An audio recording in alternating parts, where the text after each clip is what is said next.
मुसलमान भी है। सबको अस्सलाम वालेकुम, नमस्कार। मैं राजनीतिक भाषण नहीं दे रहा, घर पे बैठा हूं, घर वाली बात करना चाहता हूं।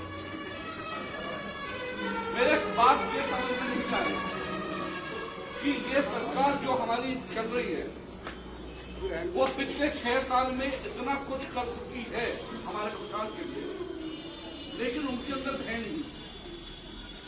वो गलत काम करने से डर ही नहीं रहे। उनने अगर 2014 से शुरू करा था, आज 2021 आ गई, लेकिन उनका अत्याचार कम नहीं है। किसी भी शक्ल में करा, नोटबंदी की शक्ल में, जीएसटी की शक्ल में, कोरोना वायरस के टाइम पर उन्होंने फायदा उठाया, और अब ये किसानों की तरह। यहां पे कुछ 2-4 दिन पहले मैं आया था,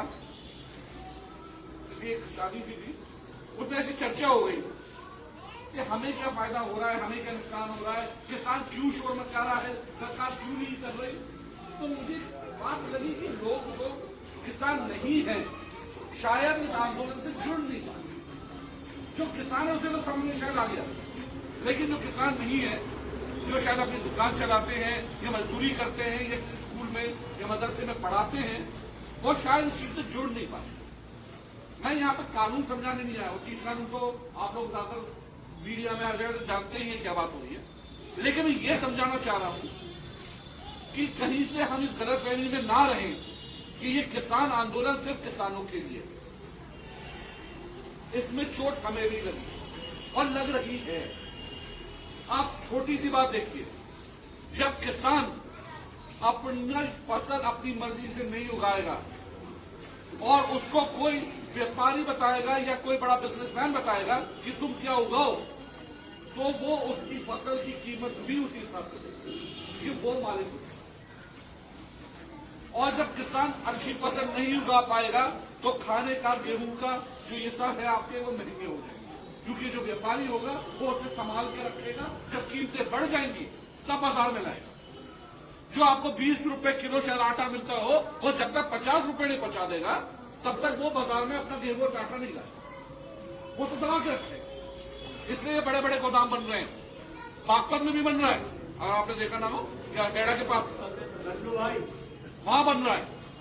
वैसे ही पूरे उत्तर प्रदेश, पूरे हिंदुस्तान में बन रहे हैं। कम से कम 10,000 करोड़ रुपए खर्च हो रहे हैं सिर्फ गोदाम बनाने में। तो सोचो 10,000 करोड़ में कितने बड़े गोदाम बनेंगे। वो आपकी फसल आपसे खरीदकर जमा कर लेंगे, फिर उसे 2 गुना, 10 गुना, 20 गुना बढ़ाकर अब वापिस आपको बेचेंगे। फिर आप ये बताइए, जब आपके पास पैसा नहीं होगा तो कौन सी दुकान पे जाकर आप खरीदोगे? तो दुकानदार भी तो मरेगा। जो कपड़े बेचता है, जब तुम्हारे पास ग्राहक ही नहीं होगा कपड़े खरीदने का, तो उस कपड़े को लेकर फेरी ले जाओगे ना, तो कपड़ा वहीं का वहीं तो पड़ा रहेगा। जो मजदूरी करता है, ईट की करता हो या कहीं बिजनेस वो नोएडा में जाके करता हो, कोई बिल्डिंग बनाने में मजदूरी करता हो, जब बिल्डिंग ही नहीं बनेगी तो मजदूरी कहां करेगा। ये सब एक चीजें तो जुड़ी हुई है। तो ये गलतफहमी तो अब होगी मत कि ये किसान का मुद्दा है, किसान पे अटक जाएगा। किसान तो सामने खड़ा है, क्योंकि वो तो पैदावार करता है, खेती करता है, लेकिन उसी खेती से तो घर हमारा चलता है। रोटी तो रोटी ही होती है, वो गेहूं की खाओगे, ईट पत्थर की तो खा नहीं सकते। लेकिन हम लोग पता नहीं किस गुमानी में रहते हैं। जो आंदोलन होना चाहिए, जो शोर मचना चाहिए, वो शोर उस तरीके से नहीं। अब चौधरी अजीत सिंह ने यह मुहिम निकाली, वापस गांव की तरफ चलो, गांव की ओर चलो। क्यों गांव क्यों नहीं? ये क्यों नहीं कहा चलो शहर चलो या दिल्ली चलो? ये तो नहीं गांव में, क्योंकि हमारी 70% जनता हिंदुस्तान की गांव में ही रहती है, कृषि या कृषि से जुड़े हुए चीजों में ही अपना रोजगार ढूंढता है। जो कपड़ा बेचता है वो यहाँ करता है, वो बड़े बड़े शोरूम की मुकाबला नहीं कर सकता दिल्ली के, वो यही फेरी लगाता है। और ये अजीत सिंह ने क्यों करा?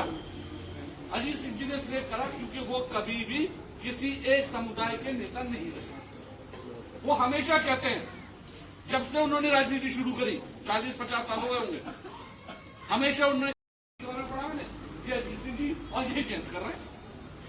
पर गलती तो हमारी होती है जब हम समझने में भूल करते हैं। हमें खुद बोलना पड़ेगा। होता क्या, यहाँ पे भाषणबाजी हो जाएगी, आप अपने अपने घर जाओगे, अपने काम में लग जाओगे। इस तरह से आंदोलन नहीं होते। ना हिंदुस्तान आजाद होता। और जो हमारे बुजुर्गों ने, जो हमारे उलेमाओं ने अगर कुर्बानियां दी हैं आजादी में हिंदुस्तान की, वो ऐसे नहीं दी, बैठ गए और चुपचाप चले गए। वो लोगों में फिरते थे, आप भी फिरो लोगों में ना। जहां बैठते 4 लोग बैठे हो, जिक्र करो, बात ऐसी तो फैलेगी, क्या जरूरत है। रोज अहमद अली नहीं आ सकते, रोज डॉक्टर साहब नहीं आ सकते, और क्यों आए? ये हमारी लड़ाई है, खाली मेरी और आपकी नहीं, हम दोनों की लड़ाई है। हम अपना जंग लड़ेंगे, आप अपनी लड़ो। चौधरी साहब ने जैसे अभी जिक्र कर रहे थे, वकील साहब, मिल लगवाई है अपनी कहीं 40-45 मिलें लगी हैं शुगर केन की, जो आपकी गन्ने की, चीनी की। सोच लिया अगर ये मिल ना लगती तो जो यहाँ कोई किसान है वो अपना गन्ना लेके कहां जाता, उन्हीं के स्कूलों में बैठे होते, 100 रुपए से ज्यादा मिलता। आप संसद में रहते हैं तो आप शोर मचाते हैं, आप अपने हक पे बात करते हैं। इस बार क्या हुआ, ना जीत सिंह जी सदन में, ना जैन सदन में, ना आपके पास कोई मुसलमान नेता है जो यूपी सदन में हो। एक बेचारा आजम खान साहब तो उसे अंदर कर दिया। कौन चिल्ला रहा है, कौन बात कर रहा है? तो जो हुक्म चल रहा चल रहा, पर ताकत तो हमें खुद देनी पड़ेगी ना। अगर हम चाहते हैं अपने नेताओं को वहां, तो खुद तो सबसे पहले ताकतवर बनो, तभी तो अपने नेताओं को ताकत दोगे। आप आपस में बात करते नहीं, किसी से कुछ कहते नहीं है, आंदोलन का जिक्र करते नहीं है, अखबारों में गुम करो। मैं ये नहीं कह रहा हूं सड़कों में उतर जाओ, जब सड़कों में उतरने की जरूरत पड़ेगी वहां भी उतरना। आप याद हो 9 आदमी का इंतकाल हुआ था जब ये कश्ती पलटी थी 2-3 साल पहले, आप लोग सड़क पर उतरे थे, पुलिस ने आपके साथ अत्याचार किया था, फिर आपने बदला लिया उनसे, पथराव हुआ, तो आपके अंदर ताकत है। पुलिस भागी थी वहां से, ताकत नहीं सीधी आपकी थी। लेकिन अब क्या होगा, इलेक्शन का टाइम आ रहा है, आप सोचा हमारा क्या, हमारी बिरादरी का नहीं खड़ा हो रहा, या हमारी बिरादरी को ही वोट करेंगे, या हम इसको नहीं करेंगे, हम उसको करेंगे, सिर्फ मुसलमान को करेंगे, हिंदू को करेंगे, और फिर बीजेपी आ जाएगी। सोच कर करो वोट। अगर यहाँ आपके वहां पठान है तो जरूरी थोड़ी है कि पठान कम है तो हमें पठान को ही वोट देना है। अगर कोई गुजर से बेहतर है और हमारे हक में रहता है तो गुजरों को क्यों दो, जाटों को क्यों दो? अब आपस में बटना चाहते क्यों है? अभी आपके प्रधान के इलेक्शन आएंगे और जिला पंचायती के इलेक्शन आएंगे। ये बीजेपी जो है ये बहुत बड़ी इमारत है, ये एक धक्के से नहीं करने की, इसकी नींव तोड़नी पड़ेगी। और इसकी नींव जब पे प्रधानी से शुरू होती है, जब उनका प्रधान नहीं होगा, उनका जिला पंचायत सदस्य नहीं होगा, उनका चेयरमैन नहीं होगा, तब उनका एमएलए नहीं होगा। जब उनका एमएलए नहीं होगा तो उत्तर प्रदेश सरकार आपकी होगी। जब सरकार आपकी उत्तर प्रदेश में होगी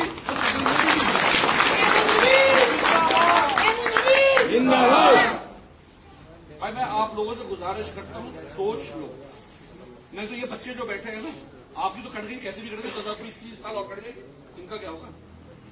ये मदरसा बना रहे हो, कल पता चलेगा मदरसों में ताले लग गए, क्योंकि मदरसे खत्म, नहीं पढ़ाई होगी, ना अरबी होगी, ना फारसी होगी, ना नमाज पढ़ने की इजाजत होगी। इन बच्चों को फिर क्या करोगे?